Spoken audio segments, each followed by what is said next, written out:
Aisyah menatap Nadia dengan jantung berdegup kencang. Ruangan terapi yang biasanya tenang kini terasa seperti arena pertarungan. "Kau tahu segalanya, bukan?" bisik Aisyah. Suaranya gemetar saat Nadia, terapisnya, meletakkan catatan di atas meja dengan senyum tipis yang menyembunyikan badai. Nadia mengangguk pelan, mata coklatnya yang hangat kini seperti pisau yang menusuk langsung ke jiwa Aisyah, mengungkap kebohongan yang telah dia bangun selama berbulan-bulan. Aisyah ingat pertama kali dia datang ke klinik ini di pusat Jakarta, kota yang sibuk dengan hiruk-pikuk lalu lintas dan mimpi-mimpi yang tertunda. Saat itu, dia berpura-pura datang karena depresi akibat pekerjaan sebagai desainer grafis di sebuah agensi iklan. Tapi sebenarnya, Aisyah datang untuk menyembunyikan rahasia yang lebih dalam, ketertarikannya pada perempuan, sesuatu yang dia anggap sebagai kutukan di tengah keluarga konservatinya di Bandung. Ayahnya, seorang ustadz yang disegani, selalu mengajarkan bahwa cinta sejati hanya antara laki-laki dan perempuan, sementara ibunya sibuk mengatur perjodohan dengan anak teman keluarga. Aisyah tahu, jika rahasia ini terbongkar, dia akan kehilangan segalanya, keluarga, teman, bahkan pekerjaan di masyarakat yang masih memandang sebagai tabu. Nadia, dengan gelar psikolog klinis dari Universitas Indonesia, adalah pilihan Aisyah karena reputasinya yang netral dan empati. Pada sesi pertama, Aisyah berbohong dengan mulus, "Saya stres karena deadline, dok. Tidak ada yang lain." Nadia mendengarkan dengan sabar, catatannya penuh coretan, tapi Aisyah merasa ada sesuatu yang berbeda, tatapan Nadia yang terlalu dalam, seolah bisa melihat melampaui kata-kata. Seiring sesi berlanjut, Aisyah mulai merasa nyaman, tapi juga takut. Dia mulai menceritakan potongan-potongan kebenaran, seperti pertengkaran dengan keluarganya tentang pernikahan, tapi selalu menyembunyikan inti masalahnya, bahwa dia jatuh cinta pada sahabat perempuannya di kuliah, dan itu yang membuatnya hancur. Suatu hari, setelah sesi yang melelahkan, Aisyah memutuskan untuk mengikuti Nadia pulang. "Bukan stalking," katanya pada diri sendiri, "hanya ingin tahu lebih banyak tentang wanita yang membuatnya merasa dilihat." Dia melihat Nadia masuk ke sebuah kai kecil di Kemang, bertemu dengan seorang perempuan lain. Mereka tertawa, tangan mereka saling menyentuh dengan lembut.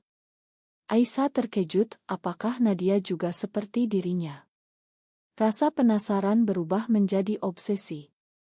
Dia mulai mencari tahu tentang Nadia di media sosial, menemukan postingan lama tentang hak-hak di Indonesia, meski Nadia jarang membahasnya secara terbuka. Kembali ke ruangan terapi, Nadia berkata, "Aisyah, kebohonganmu bukan hanya menyakiti dirimu sendiri. Itu juga menyakiti proses ini." Aisyah merasa dinding pertahanannya runtuh. Dia ingat bagaimana dia pernah berpura-pura punya pacar laki-laki untuk mengalihkan perhatian Nadia dari pertanyaan-pertanyaan yang terlalu pribadi. Tapi sekarang, dengan tatapan Nadia yang tahu segalanya, Aisyah merasa telanjang. "Bagaimana kau tahu?" tanya Aisyah, air mata mulai mengalir. Nadia menghela napas, "Karena aku pernah berada di posisimu. Dan aku melihat diriku di matamu." Konflik mulai memuncak saat Aisyah pulang ke rumah. Ibunya, Bu Rina, menyambutnya dengan senyum lebar. "Aisyah, besok ada tamu. Anaknya Pak Hadi, dokter muda yang tampan. Kau harus bertemu dengannya." Aisyah menggelengkan kepala dalam hati, tapi mengiyakan untuk menghindari pertengkaran. Malam itu, dia bermimpi tentang Nadia, mimpi yang penuh kehangatan tapi juga ketakutan. Bangun dengan keringat dingin, Aisyah menyadari bahwa perasaannya terhadap Nadia bukan sekadar ketergantungan pasien terapis. Itu lebih dalam, lebih berbahaya. Di sesi berikutnya, Aisyah memutuskan untuk jujur. "Dok, aku suka perempuan." Kata-kata itu keluar seperti banjir yang tertahan lama. Nadia tersenyum lembut, tapi ada keraguan di matanya. "Itu langkah besar, Aisyah. Tapi kita harus hati-hati. Hubungan kita profesional. Aisyah merasa ditolak, tapi juga lega. Namun, di luar ruangan terapi, kehidupan Aisyah semakin rumit. Sahabatnya, Lina, yang pernah dia cintai diam-diam, tiba-tiba menghubunginya. Aisyah, aku tahu tentangmu. Dan aku juga merasakan hal yang sama. Aisyah terkejut, tapi juga bingung. Apakah ini kesempatan baru atau jebakan? Sementara itu, Nadia menghadapi konfliknya sendiri. Sebagai psikolog, dia tahu batas etika, tidak boleh terlibat romantis dengan pasien. Tapi Aisyah membuatnya ingat masa lalunya, cinta terlarang dengan seorang rekan di kampus yang berakhir dengan pengkhianatan. Nadia pernah diusir dari keluarganya di Surabaya karena orientasinya, dan sekarang, di Jakarta, dia membangun kehidupan baru dengan hati-hati. Tapi tatapan Aisyah membuat dindingnya retak. Apa yang harus kulakukan, gumam Nadia pada dirinya sendiri setelah sesi. Aisyah mulai merasakan tekanan dari keluarga. Ayahnya, Pak Ahmad, memanggilnya ke Bandung untuk bicara serius.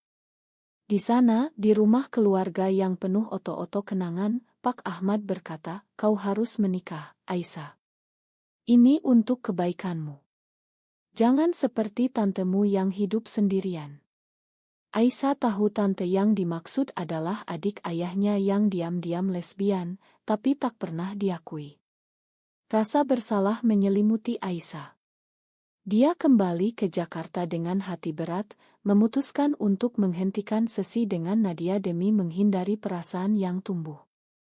Tapi takdir berkata lain. Di sebuah acara seminar psikologi yang Aisyah hadiri untuk pekerjaannya, dia bertemu Nadia lagi. Mereka berbincang dan untuk pertama kalinya, di luar konteks terapi. Aku merindukanmu, kata Aisyah tanpa sengaja. Nadia terdiam, lalu mengangguk. Aku juga. Itu adalah awal dari badai yang lebih besar. Malam itu, di sebuah restoran kecil di Tamrin, Aisyah dan Nadia duduk berhadapan. Udara Jakarta yang lembab terasa lebih berat dengan ketegangan di antara mereka. Ini salah, kata Nadia, suaranya pelan tapi tegas. Aku terapismu, Aisyah. Ada kode etik. Aisyah menggelengkan kepala, matanya penuh harap. Tapi sesi sudah berakhir. Kita bisa mulai dari awal. Nadia menatapnya lama, ingat bagaimana Aisyah pernah berbohong tentang hubungannya dengan Lina untuk menguji reaksinya. Kebohongan itu menyakitkan, tapi juga membuka mata Nadia tentang kedalaman perasaan Aisyah. Kembali ke masa lalu Nadia, dia ingat bagaimana dia kehilangan segalanya di Surabaya. Keluarganya, yang religius, menemukan surat-surat cintanya dengan seorang perempuan. Ayahnya memukulnya, ibunya menangis, dan saudara-saudaranya memalingkan muka. Nadia pindah ke Jakarta, belajar keras, dan menjadi psikolog untuk membantu orang seperti dirinya. Tapi sekarang, dengan Aisyah, dia merasa seperti mengulang kesalahan. Aku takut kehilangan lisensiku, akui Nadia. Aisyah menyentuh tangannya pelan. Kita bisa rahasia dulu. Hubungan mereka mulai berkembang diam-diam, pertemuan di kai-kai tersembunyi, pesan-pesan malam hari yang penuh kerinduan. Aisyah merasa hidup untuk pertama kalinya, tapi juga takut. Di kantor, rekan kerjanya mulai curiga atas perubahan sikapnya. Kau seperti orang jatuh cinta, goda seorang teman. Aisyah tersenyum paksa, tapi dalam hati, dia tahu risiko. Sementara itu, Lina menghubunginya lagi, mengaku cinta. Aisyah menolak, tapi Lina marah. Kau bohongi aku selama ini, teriak Lina di telepon. Aisyah merasa bersalah, tapi memilih Nadia. Konflik memuncak saat Bu Rina datang ke Jakarta tanpa pemberitahuan. Aku dengar kau sering keluar malam, kata ibunya dengan curiga. Aisyah berbohong lagi, bilang itu urusan kerja. Tapi Bu Rina tak percaya. Dia mulai mengintai Aisyah, dan suatu hari, melihat Aisyah bertemu Nadia di taman. Meski mereka tak berpelukan, tatapan mereka cukup untuk membuat Bu Rina curiga. Malam itu, Bu Rina konfrontasi Aisyah. "Siapa perempuan itu? Kau tak boleh seperti ini, Aisyah. Ini dosa." Aisyah menangis, tapi tak mengaku. Dia teman, Bu. Tapi hati Aisyah hancur. Dia ceritakan pada Nadia, yang menyarankan untuk jujur. "Keluargamu pantas tahu siapa dirimu sebenarnya." Tapi Aisyah takut. Di Indonesia, di mana undang-undang anti-LGB semakin ketat, coming out bisa berarti pengucilan. Nadia yang pernah mengalami itu memahami tapi mendesak. "Kebohongan akan menghancurkanmu." Sementara itu, Nadia menghadapi masalah di pekerjaannya. Seorang kolega, Budi, curiga atas hubungannya dengan mantan pasien. "Hati-hati, Nadia. Ini bisa merusak karirmu." Nadia mengabaikan, tapi dalam hati, dia ragu. Apakah Aisyah layak untuk risiko ini? Pertanyaan itu menghantuinya saat mereka bertemu lagi, di apartemen Nadia yang sederhana. Untuk pertama kalinya, mereka berbagi cerita masa lalu secara mendalam. Aisyah menceritakan tentang Lina, bagaimana dia pernah menciumnya diam-diam di kampus, tapi takut melanjutkan. Nadia menceritakan tentang mantannya yang mengkhianatinya demi pernikahan konvensional. Hubungan mereka semakin dalam, tapi tekanan meningkat. Pak Ahmad menelepon Aisyah, memaksa dia pulang ke Bandung untuk pertemuan dengan calon suami. Aisyah pergi dengan berat hati, meninggalkan Nadia yang cemas.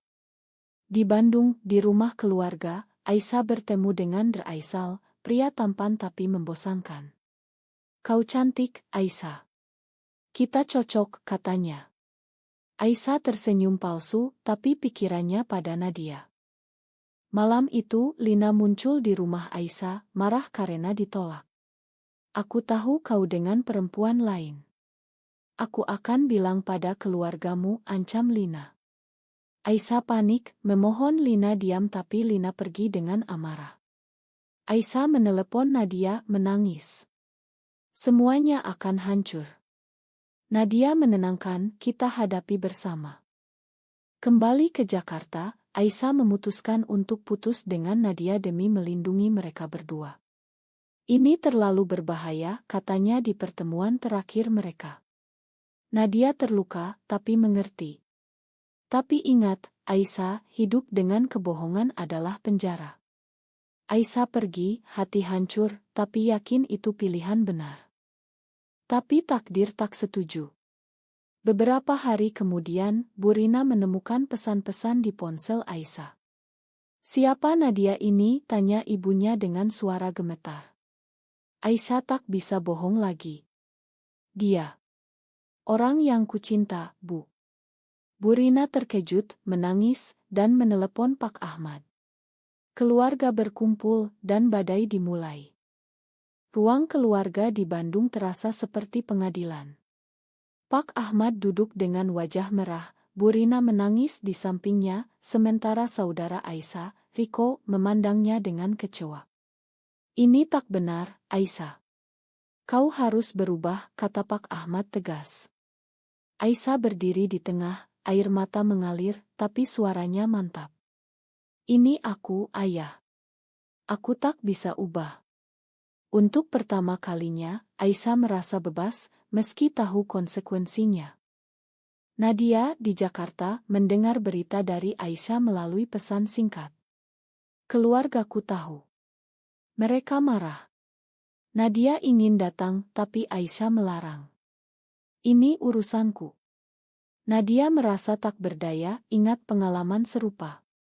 Dia hubungi teman-temannya di komunitas bawah tanah di Jakarta, mencari saran. "Bantu dia pelan-pelan," kata seorang teman. Tapi Nadia tahu, ini tak mudah di Indonesia, di mana diskriminasi masih merajalela. Aisyah diusir dari rumah. "Pergi saja jika kau tak mau berubah," teriak Pak Ahmad. Aisyah pergi dengan tas kecil, kembali ke Jakarta. Dia tinggal sementara di apartemen teman, tapi merasa kesepian. Dia hubungi Nadia, "Aku butuhmu." Nadia datang, memeluknya. "Kita akan lewati ini." Hubungan mereka kembali, tapi kali ini dengan keterbukaan. Mereka mulai merencanakan masa depan, meski tahu tantangan besar.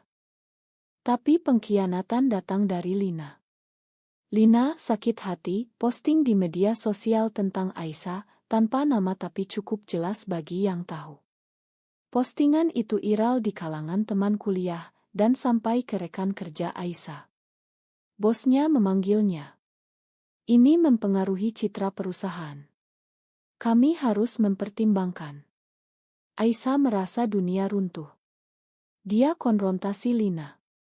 "Kenapa kau lakukan ini?" Lina menjawab dingin, "Karena kau khianati aku dulu." Nadia mendukung Aisyah melalui krisis ini. Mereka bergabung dengan kelompok dukungan di Jakarta, bertemu orang-orang dengan cerita serupa.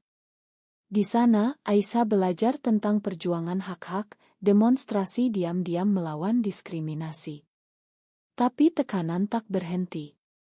Derbudi, kolega Nadia, menemukan hubungan mereka dan melaporkan ke asosiasi psikolog. "Ini pelanggaran etik," katanya. Nadia dipanggil untuk sidang internal. Di sidang, Nadia membela diri. "Hubungan kami mulai setelah sesi berakhir. Ini pribadi. Tapi komite ragu. Ada konflik kepentingan." Nadia terancam kehilangan lisensi. Aisyah merasa bersalah. "Ini gara-gara aku."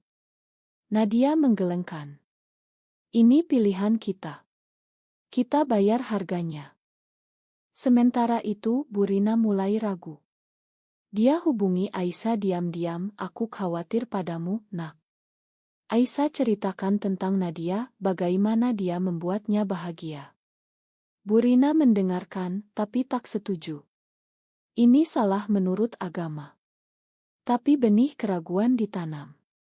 Pak Ahmad tetap keras, tapi Riko, saudara Aisyah, mulai mendukung. "Aku tak mau kehilangan kakak," katanya. Konflik mencapai puncak saat ada demonstrasi anti-LGBT di Jakarta. Aisyah dan Nadia memutuskan tak ikut, tapi Lina muncul di depan apartemen mereka, membawa sekelompok orang. "Kalian harus dihukum," teriak Lina. Aisyah takut, tapi Nadia melindunginya. Polisi datang, tapi tak banyak membantu. Kejadian itu membuat Aisyah trauma, tapi juga lebih kuat. Nadia kehilangan lisensinya sementara. Dia harus mencari pekerjaan lain, mungkin sebagai konselor swasta. "Ini pengorbanan," katanya pada Aisyah. Aisyah, yang juga kehilangan pekerjaan, mulai relance. Mereka hidup sederhana, tapi bersama. Tapi pertanyaan mendasar muncul, apakah cinta ini layak untuk segala kerugian? Burina datang ke Jakarta, bertemu Aisyah dan Nadia. "Aku tak setuju, tapi aku tak mau kehilangan anakku." Itu langkah kecil, tapi berarti. Pak Ahmad masih menolak, tapi Aisyah berharap waktu akan ubah. Hidup Aisyah dan Nadia sekarang seperti berjalan di atas tali tipis. Di apartemen kecil di Menteng, mereka membangun rutinitas baru, pagi dengan kopi dan pembicaraan dalam, malam dengan pelukan yang menghibur. Tapi bayang-bayang masa lalu tak pernah hilang. Nadia, tanpa lisensi, bekerja sebagai penulis artikel psikologi online, sementara Aisyah mendesain untuk klien independen. Uang ketat, tapi cinta mereka tumbuh. Suatu hari, Riko datang berkunjung. Ayah mulai melunak. Dia baca buku tentang LGBT. Aisyah terharu, tapi skeptis. Butuh waktu. Riko bertemu Nadia dan menyukai keramahannya. "Kakak beruntung," katanya. Tapi di luar, masyarakat masih keras. Berita tentang Raya terhadap komunitas LGBT membuat mereka waspada. Mereka hindari tampil mesra di publik, selalu berhati-hati. Lina merasa bersalah atas kekacauan yang dia sebabkan, hubungi Aisyah. Maafkan aku. Aku sakit hati. Aisyah memaafkan, tapi tak lupakan. Jangan ulangi. Lina bergabung dengan kelompok dukungan, mulai perjalanan penyembuhannya sendiri. Ini menjadi titik balik, menunjukkan bahwa pengkhianatan bisa membawa penebusan. Nadia menghadapi sidang banding untuk lisensinya. Dengan dukungan dari rekan-rekan progresi, dia menang. Ini kemenangan kecil, katanya pada Aisyah. Mereka rayakan dengan makan malam sederhana. Tapi di malam itu, Aisyah bertanya, apa kita benar melakukan ini? Nadia menjawab, cinta tak pernah salah, tapi masyarakat yang perlu berubah. Konflik baru muncul saat Bu Rina jatuh sakit. Aisyah pulang ke Bandung, Nadia ikut. Di rumah sakit, Pak Ahmad melihat Nadia. Siapa ini? Tanyanya curiga. Aisyah jujur, pasanganku, ayah. Pak Ahmad marah, tapi melihat Bu Rina yang lemah, dia diam. Bu Rina memegang tangan Aisyah. Aku ingin kau bahagia. Itu momen emosional, di mana keluarga mulai retak tapi juga menyembuh. Setelah Bu Rina sembuh, Pak Ahmad memanggil Aisyah untuk bicara pribadi. Aku tak paham, tapi aku coba belajar. Dia beri buku tentang psikologi dan agama yang mendukung inklusitas. Aisyah menangis, memeluk ayahnya. Ini bukan akhir, tapi awal rekonsiliasi. Kembali ke Jakarta, Aisyah dan Nadia ikut kampanye online untuk HAKLD. Mereka bagikan cerita anonim, menginspirasi orang lain. Tapi ancaman datang, pesan anonim yang mengancam. Mereka laporkan ke polisi, tapi tak banyak hasil. Ini membuat mereka pertanyakan pilihan, apakah terus berjuang atau hidup diam-diam. Dalam sesi refleksi bersama, Aisyah berkata, aku tak menyesal bohongimu dulu karena itu bawa kita ke sini. Nadia tersenyum, dan tatapanku sekarang baca hatimu, bukan rahasiamu. Mereka semakin dekat, tapi tahu perjalanan masih panjang. Tahun berlalu, tapi perjuangan tak pernah benar-benar berakhir. Aisyah sekarang punya agensi desain kecil yang fokus pada kampanye sosial, sementara Nadia kembali praktek dengan hati-hati, membantu klien LGD. Mereka hidup bersama, meski tak resmi menikah, sesuatu yang tak mungkin di Indonesia. Keluarga Aisyah perlahan menerima, meski Pak Ahmad masih ragu. Bu Rina sering berkunjung, membawa makanan dan cerita. Tapi momen krisis terakhir datang saat ada undang-undang baru yang mengancam komunitas LGD. Demonstrasi besar di Jakarta, dan Aisyah memutuskan ikut. Nadia khawatir, bahaya. Tapi Aisyah tegas, ini untuk kita. Di demonstrasi, Aisyah bertemu Lina lagi, sekarang sebagai aktivis. Mereka berdamai sepenuhnya. Di tengah kerumunan, Aisyah ditangkap polisi karena dianggap provokator. Nadia panik, hubungi pengacara dari komunitas. Aisyah dibebaskan setelah beberapa jam, tapi pengalaman itu mengubahnya. Aku tak mau hidup dalam ketakutan lagi. Nadia setuju, dan mereka rencanakan pindah ke negara lebih ramah, seperti Australia. Tapi sebelum pergi, Aisyah konfrontasi ayahnya terakhir kali. Ayah, aku pergi untuk bahagia. Pak Ahmad menangis, jangan pergi. Kita bisa ubah negara ini. Aisyah tersenyum, mungkin suatu hari. Mereka peluk, dan itu akhir dari pengucilan. Di bandara, Nadia memegang tangan Aisyah. Siap. Aisyah mengangguk. Pesawat lepas landas, meninggalkan Indonesia dengan campur aduk perasaan. Di negeri baru, mereka mulai hidup bebas, tapi selalu ingat akarnya. Apakah kebohongan awal Aisyah benar-benar salah, atau justru jalan menuju kebenaran yang lebih besar?